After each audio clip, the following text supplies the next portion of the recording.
Bendiciones a todos aquellos que nos están escuchando a través de diferentes partes del mundo. Digo esto porque quiero dar las gracias a todos aquellos que nos escriben desde diferentes partes del mundo y nos insisten una y otra vez a que no descuidemos el canal y que subamos cada día más contenido. Yo, que sirvo como obrero en la Iglesia Evangélica Filadelfia, concretamente en la zona de Madrid, yo soy de Alcalá de Henares, y estoy grabando esto desde un pequeño rincón de una habitación humilde de Alcalá de Henares, desde donde tengo mis momentos en comunión con el Espíritu Santo. Y creo que, como alguien dijo, dame un lugarcito donde poder orar y donde poder leer, y ya no necesito más para ser feliz. Estamos trabajando mucho a través de las redes sociales.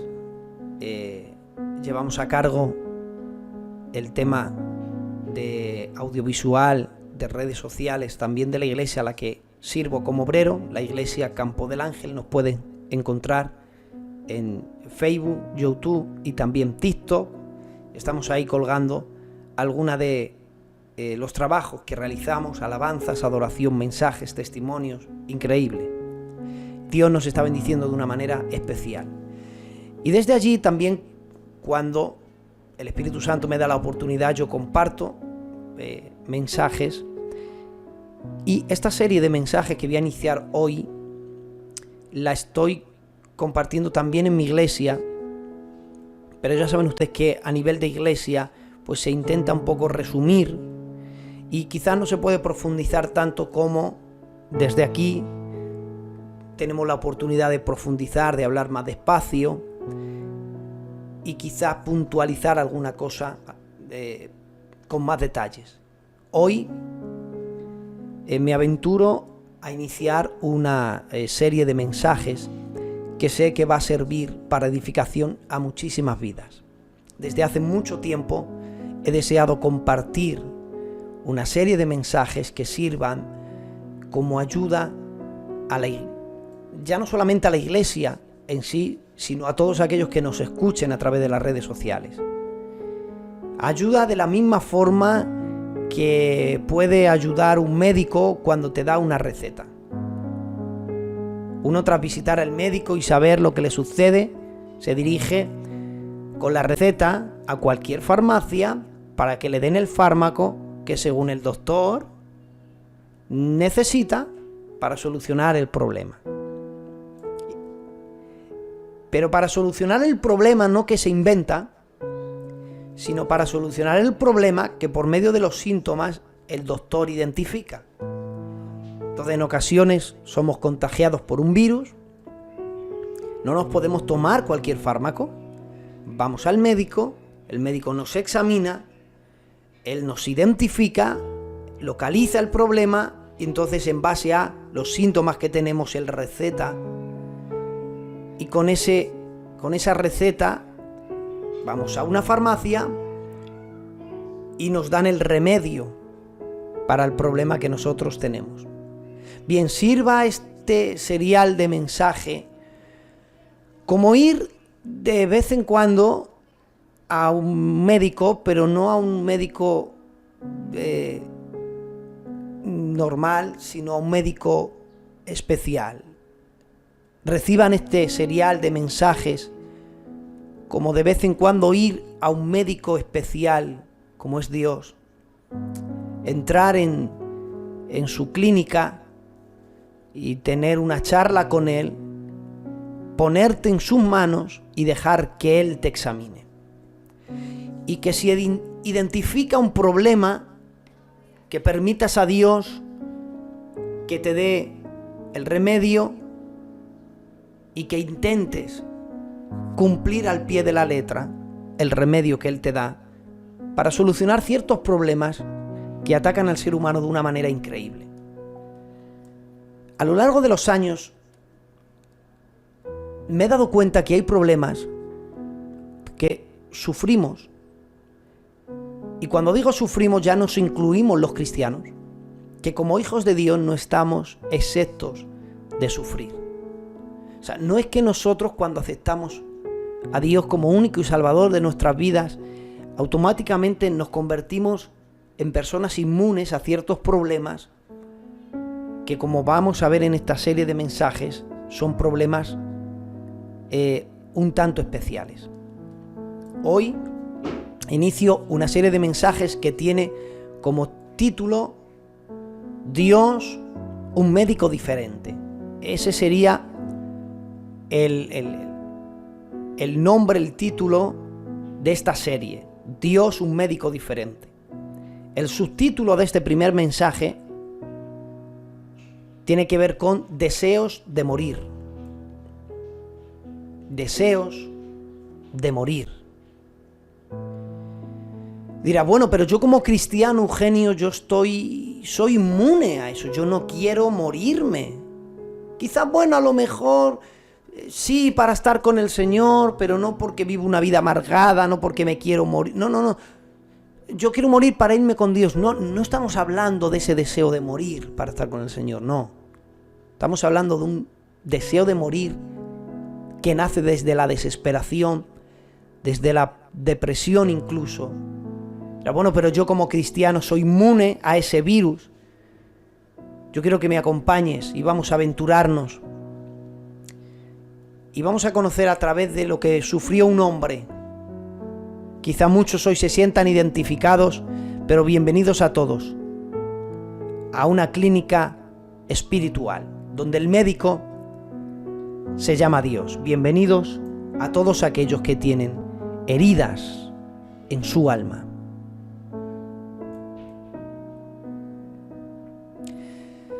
Vamos a la Biblia, Primera de Reyes, capítulo 19, y vamos al versículo 4, y dice así la palabra del Señor. Y él, y cuando dice él se refiere a Elías, dice, y él se fue por el desierto un día de camino, y vino, y se sentó debajo de un enebro.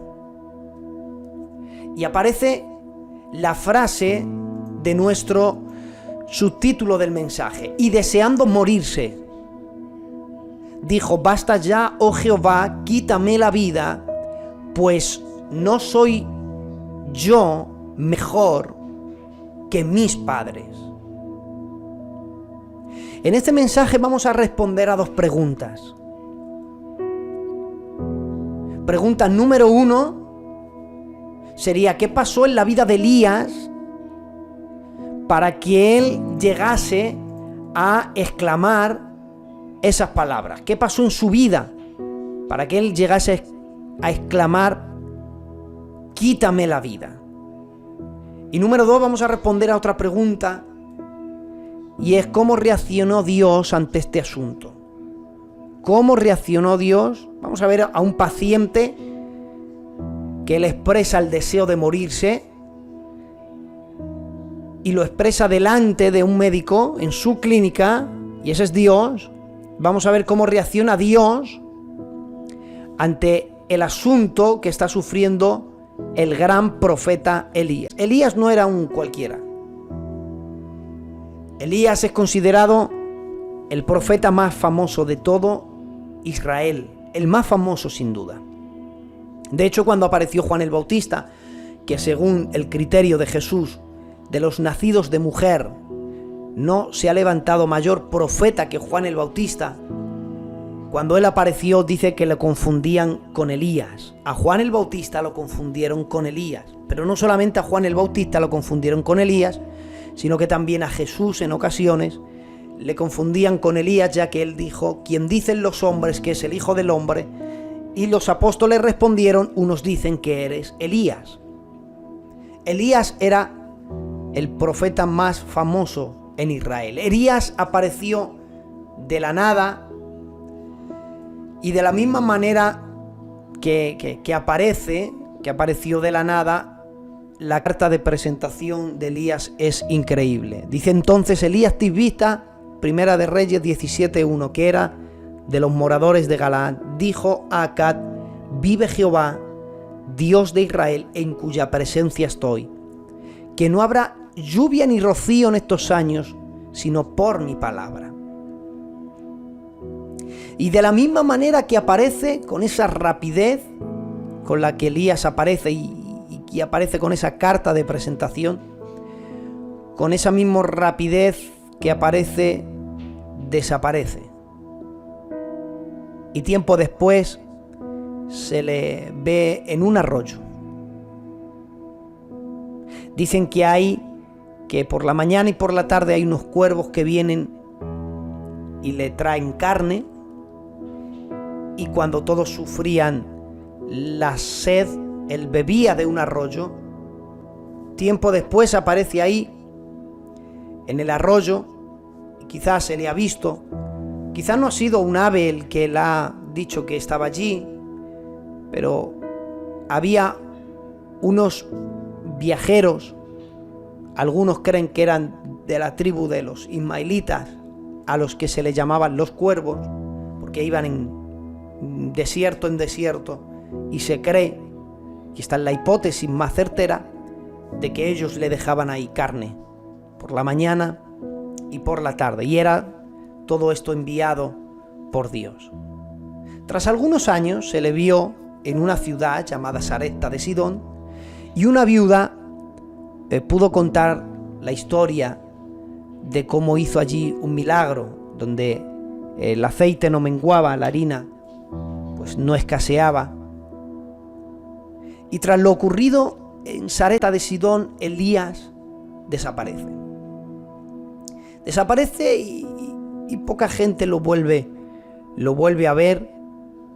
De hecho, hay un detalle muy interesante, que alguien que pertenece a la corte real le ve, y en Primera de Reyes 18:10 dice: vive Jehová tu Dios, que no ha habido nación ni reino a donde mi Señor no haya enviado a buscarte. Y todos han respondido: no está aquí. Y a reinos y a naciones él ha hecho jurar que no te han hallado.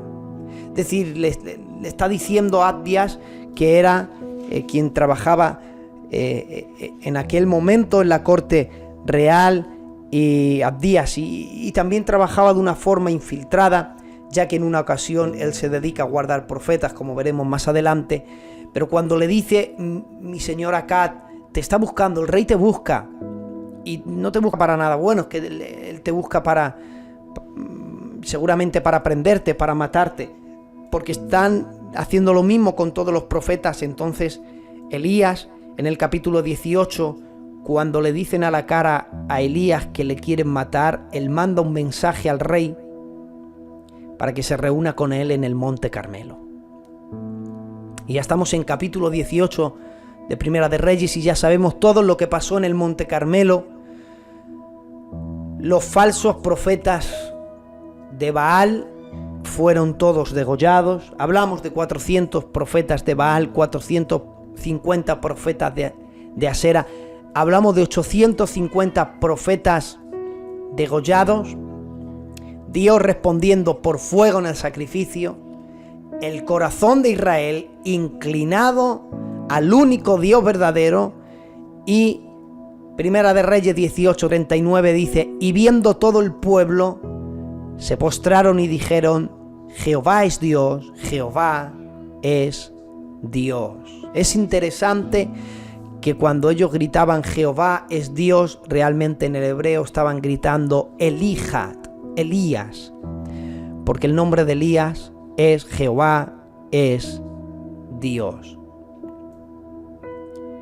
Por fin, el sueño que todo profeta deseaba: ver el corazón de la nación inclinado al único Dios verdadero.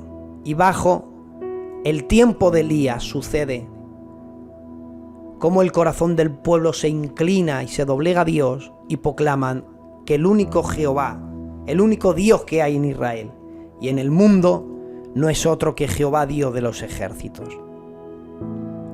Ese era Elías. Pero Elías no era un superhéroe. Elías no tenía poderes especiales.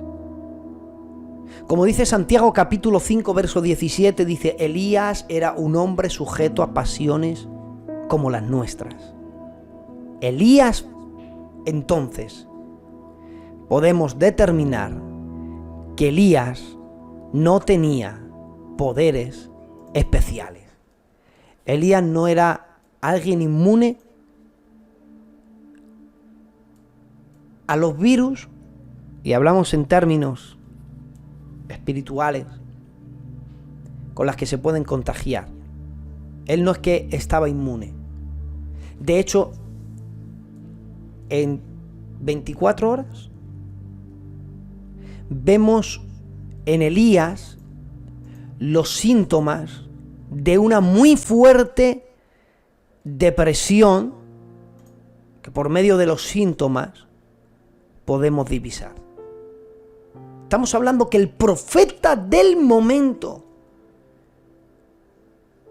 el que siempre había deseado desde lo más profundo de su corazón que el pueblo se inclinara a Dios y que le sirviera y que le adorasen y que le respetasen, el único Dios que gobernaba todo el pueblo, Él ha conseguido que ese Dios verdadero sea ensalzado en la nación de Israel.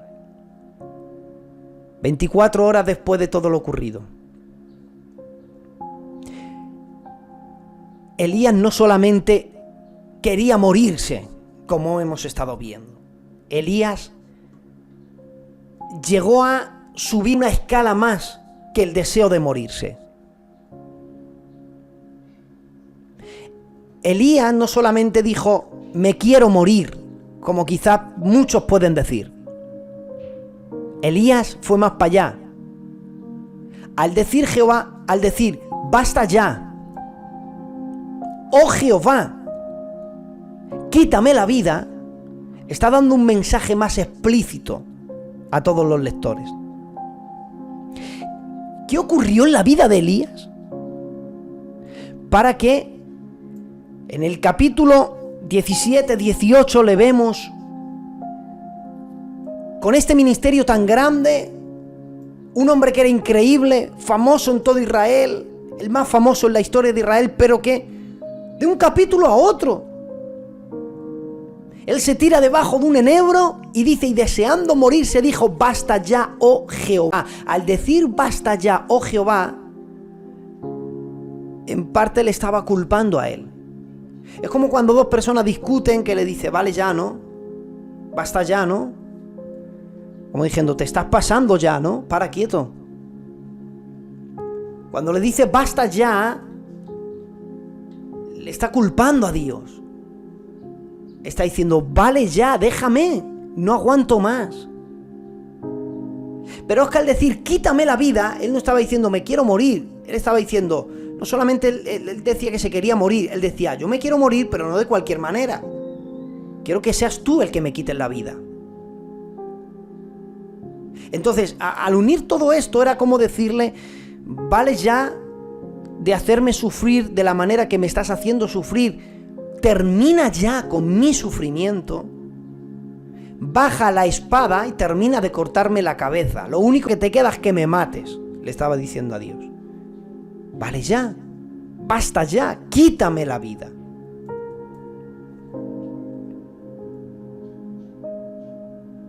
Y número 1, cuando llega Elías a esa clínica espiritual y entra en la consulta de Dios, y Dios como médico le va a tratar, quien se sienta frente a él no es un paciente que viene con fuerzas, con alegría, con entusiasmo. Todo el mundo ve que Elías es el profeta, el gran profeta del momento. No hay quien como Elías, todo el mundo le tiene miedo, los reyes le respetan, el pueblo le respeta. Pero Dios no ve frente a él a un superhéroe, alguien que es inmune a ciertos problemas que puede tener el ser humano. Y uno de ellos es el deseo de morirse. ¿Cuánta gente hay que viven con deseos de que todo se termine, pero porque no encuentran sentido a su existencia? No estamos hablando de que se quieren morir para ir con Dios, lo cual es muchísimo mejor, dice el apóstol Pablo. No es eso. Es que me quiero morir porque no encuentro sentido a la existencia. Vivo amargado, vivo amargada, vivo en tristeza, en amargura, ya no quiero vivir más. Incluso a veces, aunque no se lo dicen, pero desde su interior o quizá lo piensan, culpan a Dios de todos sus males, culpan a Dios de todas sus desgracias, culpan a Dios de alguna manera porque no evitaste, porque no hiciste, porque no interveniste, porque las tienes tomar conmigo, dicen muchos o piensan. Y ven a Dios culpable de todas sus desgracias. Y quizá para unos son los supercristianos, pero ellos piensan, si supieran el virus que habita en mí, yo no tengo ganas de vivir, solo quiero morirme. ¿Qué hace Dios como médico cuando tiene en su clínica a un paciente que le está encima culpando al médico de todos, del virus que acaba de ser contagiado, le está culpando al médico?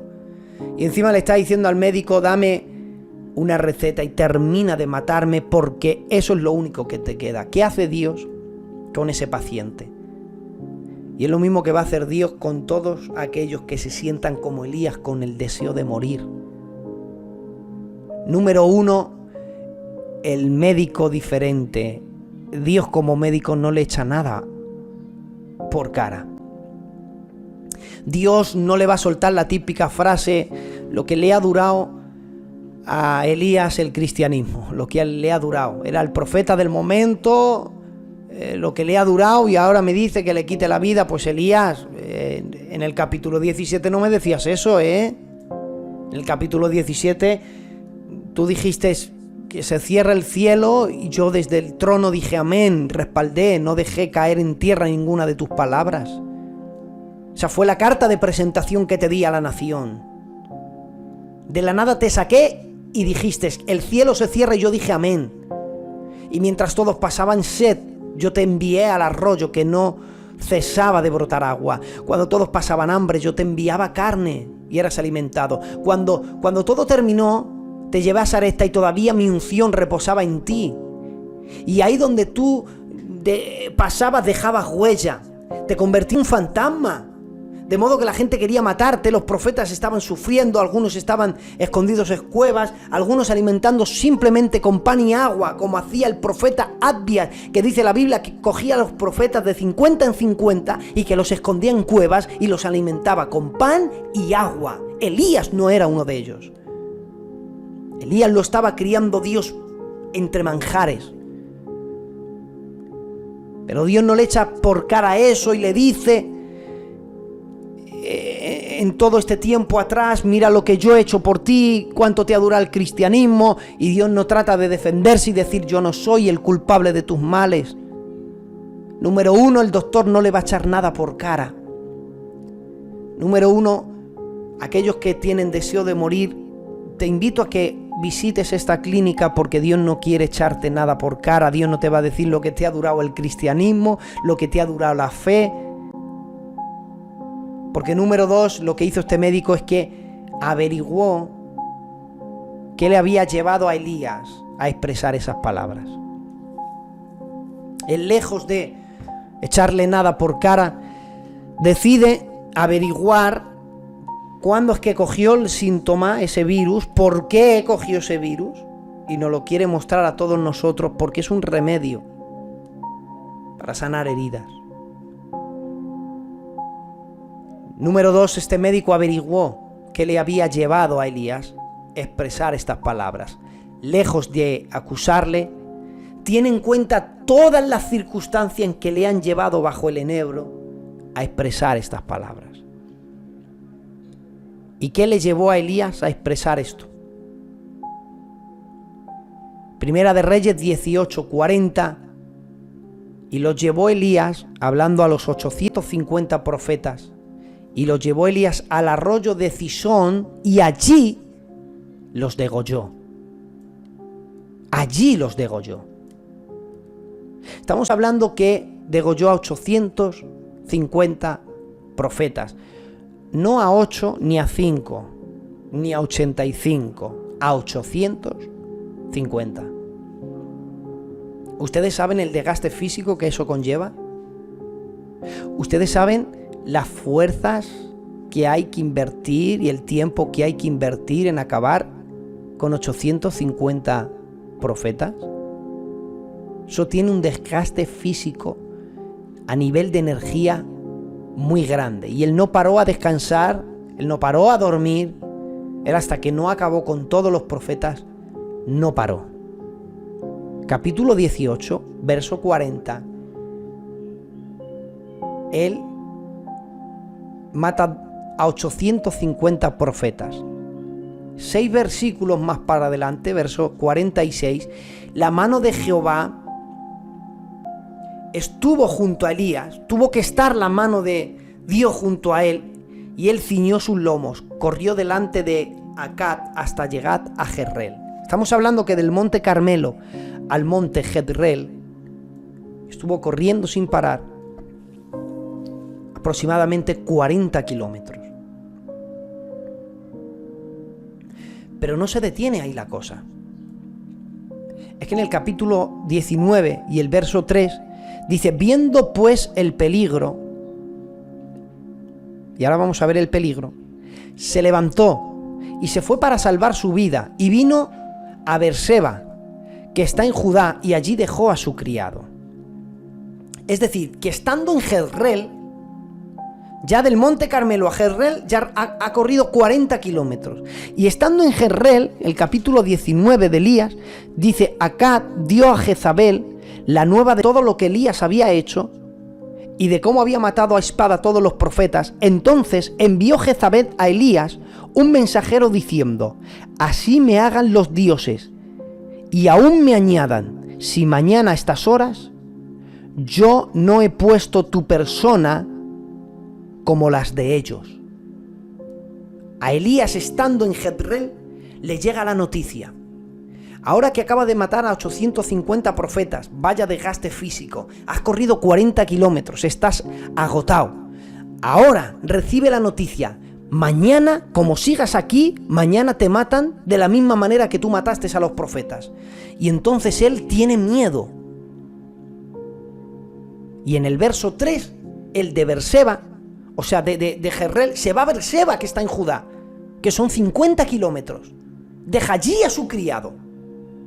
Y desde allí, desde Beerseba, que está en Judá, verso 4, se fue por el desierto un día de camino. Estamos hablando, andando en un desierto 24 horas.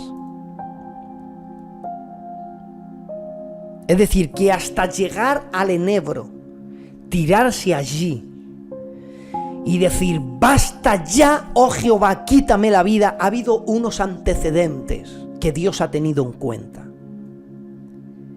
Y es que ha tenido un desgaste físico fuera de lo normal. No solamente ha matado a 850 profetas, no solamente ha corrido 40 kilómetros, no solamente ha tenido que recorrer otros 50 aparte, sino que se ha adentrado en el desierto con el calor del día y con todos los peligros de la noche, andando un día entero. Por lo tanto, determinamos qué es lo que le pasa a Elías. Lo que le pasa a Elías es que estaba cansado. Y cuando digo cansado, me refiero a un cansancio físico extremo.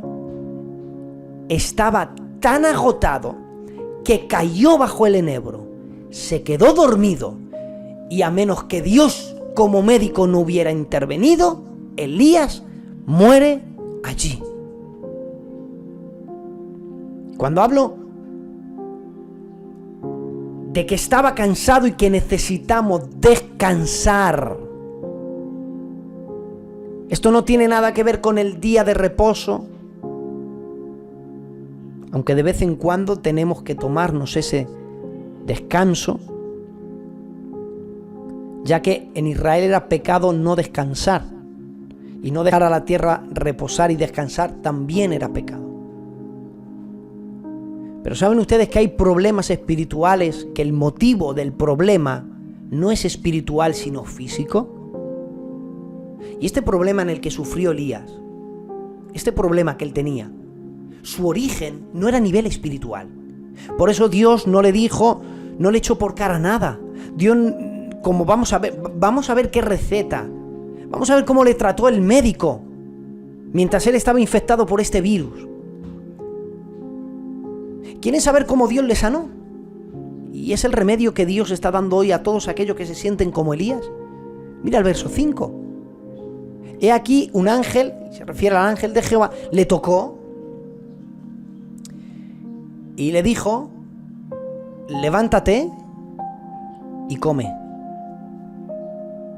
Fíjate que lo primero que hace es que le toca para despertarlo. Es decir, estaba tan profundamente dormido que tuvo que tocarlo para despertarlo. ¿Te ha pasado alguna vez que has intentado despertar a alguien con palabras y no ha podido y le has tenido que tocar porque estaba tan profundamente dormido que necesitaba un contacto para despertarse? No le bastaba con el sentido del oído, sino que necesitaba el sentido del tacto, porque era un sueño profundo el que tenía. De la misma manera que Pedro estaba durmiendo en la cárcel un día antes de ser muerto. Yo no sé cómo alguien puede dormir si al día siguiente sabe que lo van a matar. Solamente alguien que tiene la paz de Dios, que sobrepasa todo entendimiento. Y le toca el ángel también y le dice, despierta. Y le tiene que despertar, le tiene que tocar. Y no le despertó para decir, ponte a orar, tienes que leer, tienes que ayunar, tienes que predicar, trabaja para la obra del Señor. No le despierta para eso. Levántate y come. Le despierta para darle de comer. Verso 6, entonces él miró, he aquí, a su cabecera una torta cocida sobre ascuas y una vasija de agua, y comió y bebió, y volvió a dormirse. Es interesante cómo el médico está tratando a este paciente. Le ha despertado, porque ha caído en el polvoriento desierto, bajo aquel enebro, que apenas había sombra. Le ha despertado Dios para darle de comer y darle de beber agua. Y fíjate que después de eso no le dice, vamos a orar un rato. No. Le ve comiendo, le ve bebiendo, y cuando ha terminado le dice, ¿ya has terminado, Elías? Y Dios como médico le dice, espérate. No necesitas orar ahora. Duérmete. Y volvió a dormirse. ¿Sabes por qué le despertó? Porque si no se hubiese muerto Elías. ¿Sabes qué necesitaba Elías? Elías no necesitaba ir a orar, ni necesitaba cantar. Número 1, Elías estaba cansado. Número 2, necesitaba dormir. Número 3, necesitaba comer. Había llevado sus fuerzas al límite y estaba casi muerto. Y después de dejarle descansar, versos 7 y 8, y volvió el ángel de Jehová la segunda vez, lo tocó, diciendo, levántate y come. Otra vez le levanta, pero otra vez, para que vuelva a comer. Quiero que piensen en esto. Se duerme, le despierta, come, bebe. Cuando termina, vuélvete a dormir. Y luego le vuelve a despertar para volver a decir, vuelve a comer y vuelve a beber.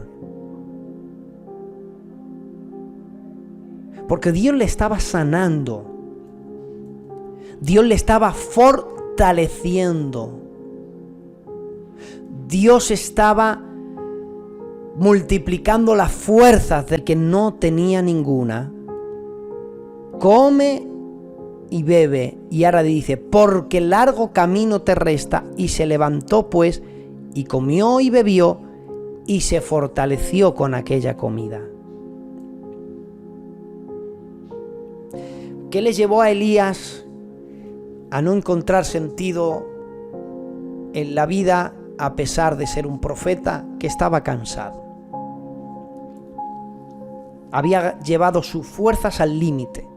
Hay gente que está cansada y hay gente que dice, ya estoy cansado, ya estoy cansada, siempre igual, siempre lo mismo, siempre tengo que ser yo, siempre tengo que doblegarme yo, ya estoy cansado, no aguanto más. Un cansado todo lo exagera. Por eso dice la Biblia que Esaú vino del campo cansado y dijo, dame de ese guiso. Y dijo el otro, véndeme tu primogenitura. Y el otro dijo, ¿y para qué me sirve la primogenitura? No me sirve de nada. Si total me voy a morir. Entonces vendió la primogenitura y de esta manera la menospreció. ¿Por qué hizo eso? ¿Sabes por qué Esaú vendió la primogenitura? Porque tenía un problema físico que tuvo como consecuencias problemas espirituales. Porque él tomó una decisión, cita la Biblia, vino cansado del campo, vino cansado y él no se iba a morir. Nadie muere por no comer un día. Además, si se moría él, morían todos, porque la Biblia dice que él era experto cazador, es decir, él vivía de la caza. Si él moría, antes tenía que morir su padre y morían todos, porque ahí el que traía la comida era Esaú. Así que de morirse de hambre, no, se iba a morir. Esaú era lo que hoy llamaríamos un empresario de éxito, a él no le faltaba dinero. El que fuera un experto cazador era un millonario, él no se iba a morir de hambre. Pero como estaba cansado lo exageró, porque el cansancio todo lo exagera. Y eso es lo que nos pasa a veces, que vivimos tan cansados, tan cansados. El Evangelio, no conviertan el Evangelio en un castigo. Dios no quiere que te sobrefuerces de más. Dios quiere que vivas. El Evangelio es un deleite, es pasión, es un disfrute. Servir a Dios no es un castigo, orar no es una penitencia. Servir a Dios es lo mejor que nos puede ocurrir en la vida. Orar es un deleite, buscar a Dios es un placer, servirle es lo mejor que nos puede pasar. Pero a veces creemos que el Evangelio son sacrificios y sacrificios, y como dice Isaías, hastiado estoy de holocaustos, de sebo de carnero y de animales gordos, no quiero más sangre de ovejas, ni de vacas, ¿para qué me mandáis esto delante de mí para hollar mi santo atrio? Dice Dios, no quiero más. No quiero más sacrificios. Dios no quiere una vida que te sacrifique, es que a la fuerza, porque si no lo hago esto a la fuerza, Dios me va a castigar, dice Dios. Así no funcionan las cosas. A Dios le interesa tu cuerpo.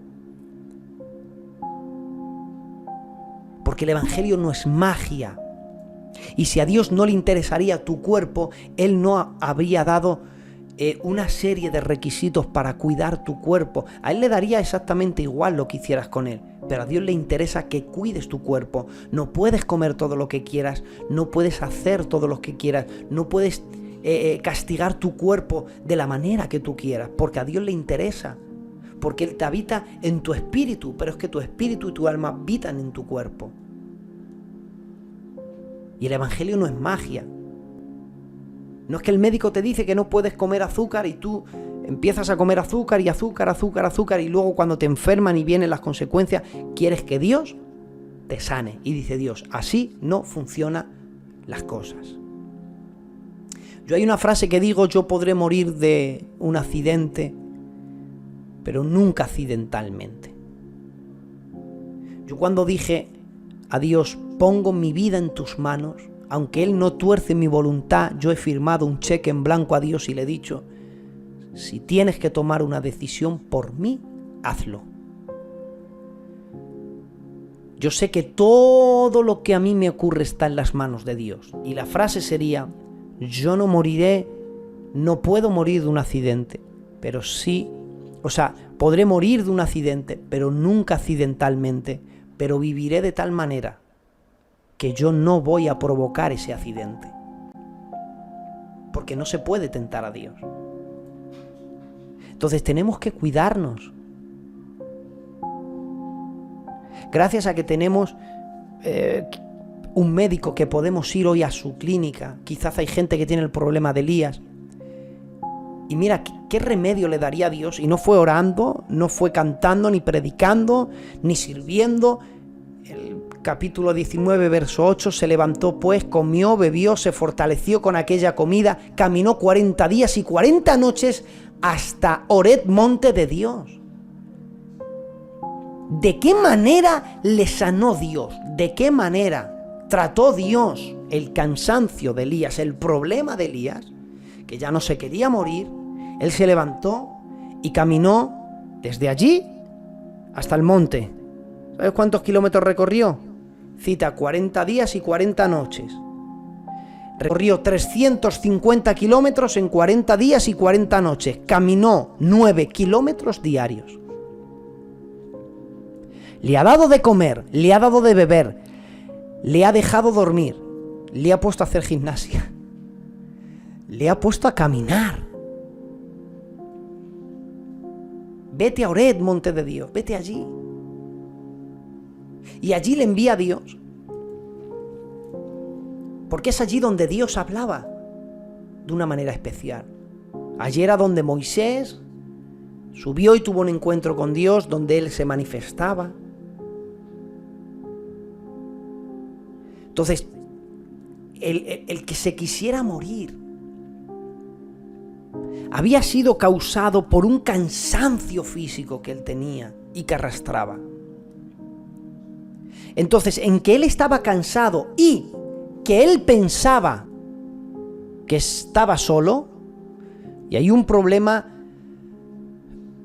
que hay gente que quiere morirse porque piensa que está solo.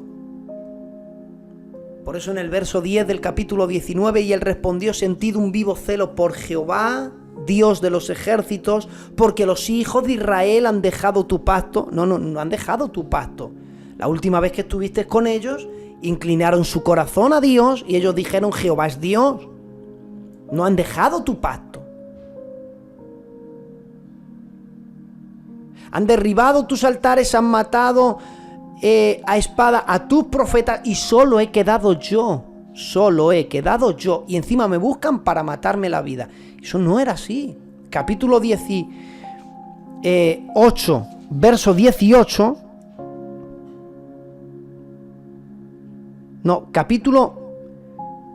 El capítulo 18 y el verso 4 dice: porque cuando Jezabel destruía a los profetas de Jehová, Abías tomó a 100 profetas y los escondió de 50 en 50 en cuevas y los sustentó con pan y agua. Entonces no estaba solo. Ya él le había dicho, y esto se lo dijo a Elías. Entonces no estás solo. Por lo menos tienes a 100 profetas escondidos. Que tú sepas que están escondidos, hay 100. Pero es que encima Dios dice: no solamente hay 100. Capítulo 19, verso 18, yo haré que queden en Israel 7,000 cuyas rodillas no se doblaron, tiempo pasado, ante Baal, y cuyas bocas no lo besaron. Entonces Dios les recuerda que no está tan solo como él piensa. Elías, no estás tan solo como tú crees. Hay gente que está ahí contigo, que no eres el único que está pasando por este problema. Tú tienes un problema y crees que estás solo, pero todo te ha venido por el cansancio. Yo te invito a que descanses, a que cuides tu cuerpo, a que sirvas, a que aprendas a dedicar a Dios, a que le des tu tiempo, que dividas tu momento para Dios, para hacer las cosas. Planifica las semanas, los días, tómate tiempo para descansar, cuídate. No te machaques, que Dios no te va a odiar por no machacarte, al contrario, esto no es una carrera de 100 metros, esto es un maratón. Deleítate, disfruta. Y no olvides descansar, que hagas las cosas con paz en el alma, con tranquilidad. No corras para hacer las cosas, no hace falta. Dedica tiempo, hazlo tranquilo y no te olvides que hay problemas espirituales, que su raíz proviene de problemas naturales. Remedio para los cansados.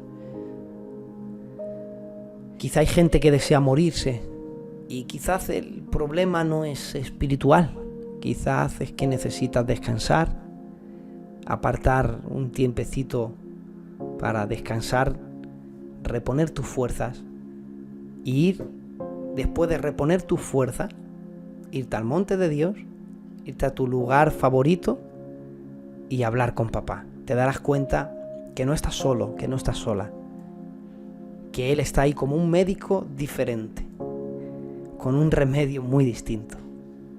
Que Dios os bendiga mucho y hasta la próxima.